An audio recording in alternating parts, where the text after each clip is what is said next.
నిర్మల్ జిల్లా బాసర శ్రీకృష్ణ దేవాలయంలో పురుషోత్తమ మాసం సందర్భంగా దొండల నైవేద్య సమర్పణ భారీ అన్నదాన కార్యక్రమం ఘనంగా జరిగింది.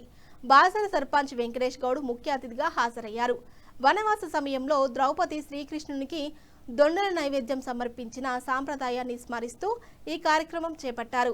ఉదయం ప్రారంభమైన నైవేద్య కార్యక్రమానికి నిర్మల్, నిజామాబాద్ జిల్లాల నుంచి యాదవులు, భక్తులు అధిక సంఖ్యలో తరలివచ్చారని ఆలయ చైర్మన్ భూమానంద్ మహారాజ్ తెలిపారు. శ్రీకృష్ణ యాదవ్ ఆలయ కమిటీ ఆధ్వర్యంలో భక్తులకు అన్నదాన ప్రసాదం అందించారు.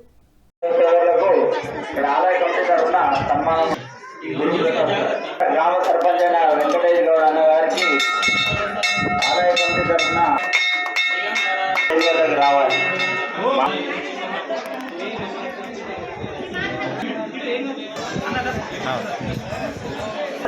ఆ గ్రామ యాదవ్ సోదరులందరికీ పేరు పేరున ధన్యవాదాలు.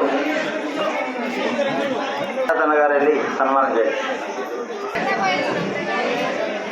గారు సన్మానం చేయాలని